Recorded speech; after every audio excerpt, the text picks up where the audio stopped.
शरणं गच्छामि।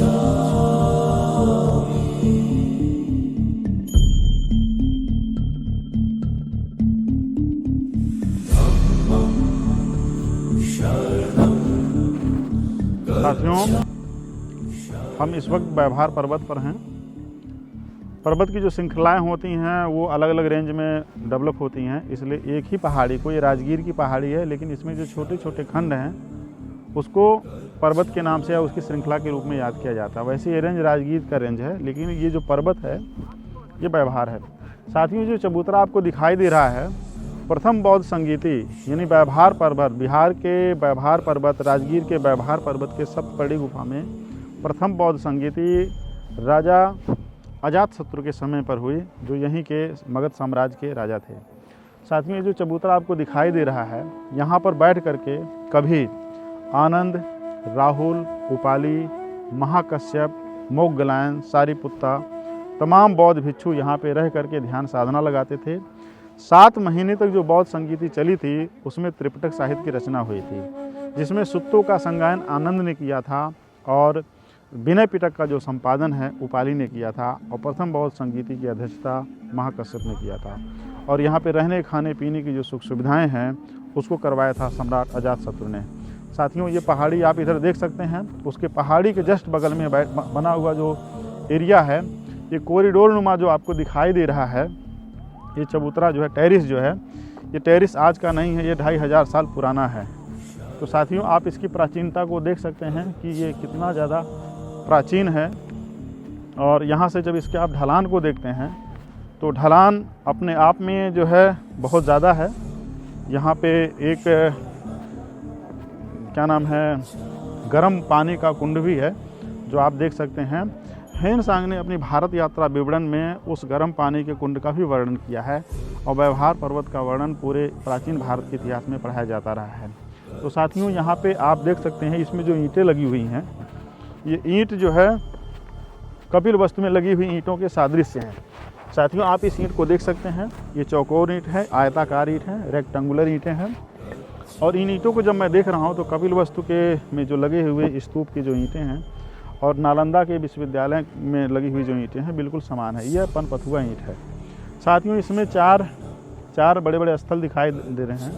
ऐसा मेरा मानना है कि इन 4 स्थलों पे प्रमुख बौद्ध विद्वान भिक्षु रहते रहे होंगे, क्योंकि त्रिपिटक साहित्य 3 खंडों में है, विनय पिटक, सुत्त पिटक, अभिधम्म पिटक। विनय पिटक का जो संपादन है वो उपाली की अध्यक्षता में हुआ था, जिनके बारे में बताया जाता था कि वो नाई समुदाय से आते थे।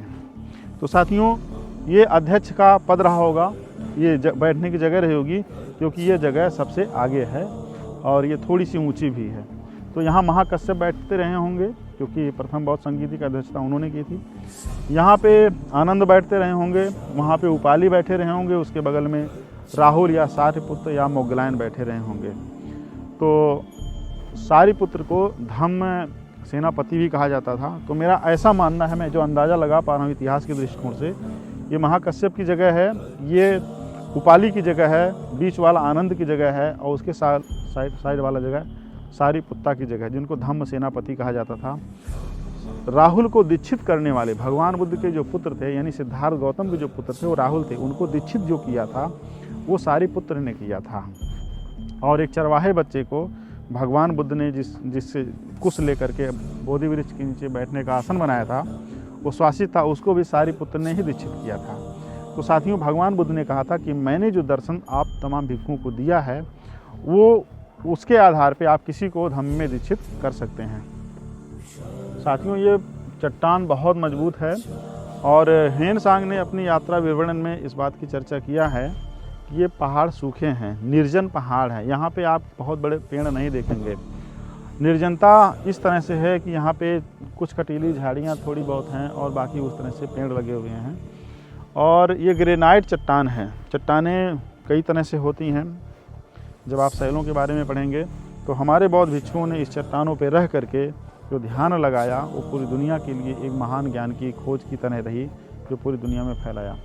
साथियों, हम बेड़ू वन में हैं, और बेड़ू वन में इसकी ढलान पे बेड़ू वन है, और उसकी ऊंचाई के बगल में व्यवहार पर्वत है। व्यवहार पर्वत के ही अंदर सब बड़ी गुफा है, और उसका एक कॉरिडोर वाला इलाका है जिसको हमने आपको दिखाया। तो साथियों, वीडियो में बने रहिए, हम इसी तरह बौद्ध दर्शनों का आपको दीदार कराते रहेंगे। नमो बुद्धाय, नमो धम्माय, नमो संघाय।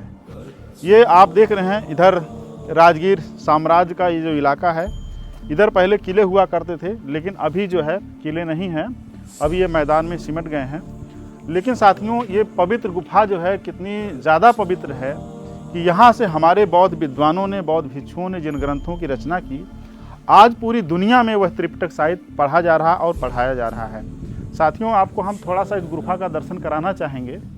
शाम का वक्त हो गया है।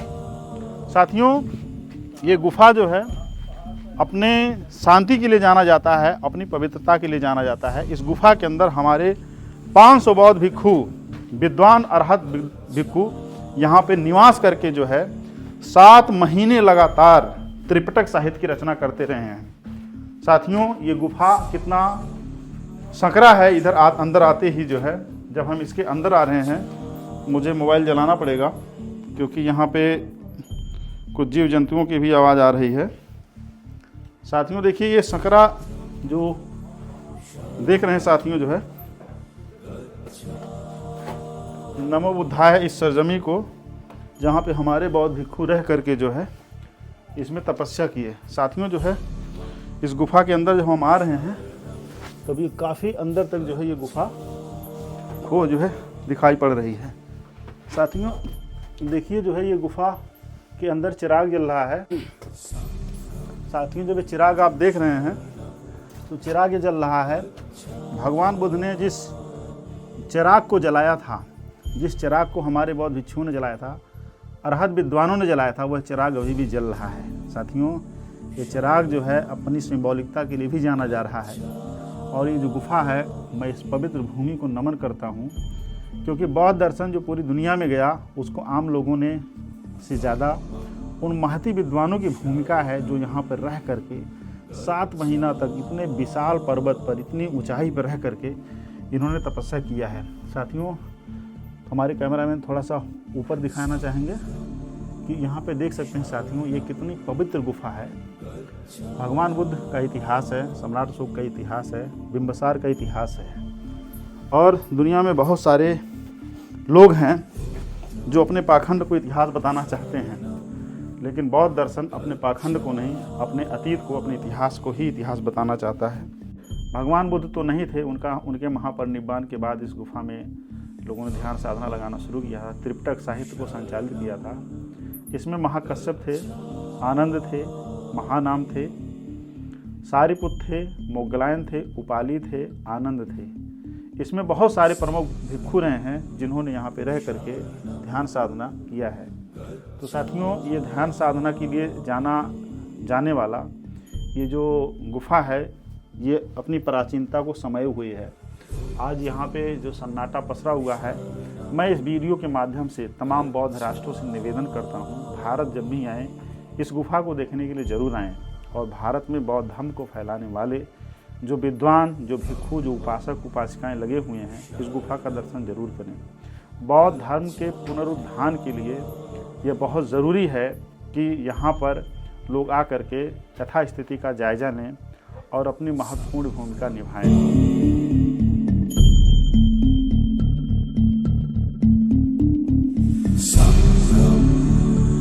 शरणं गच्छामि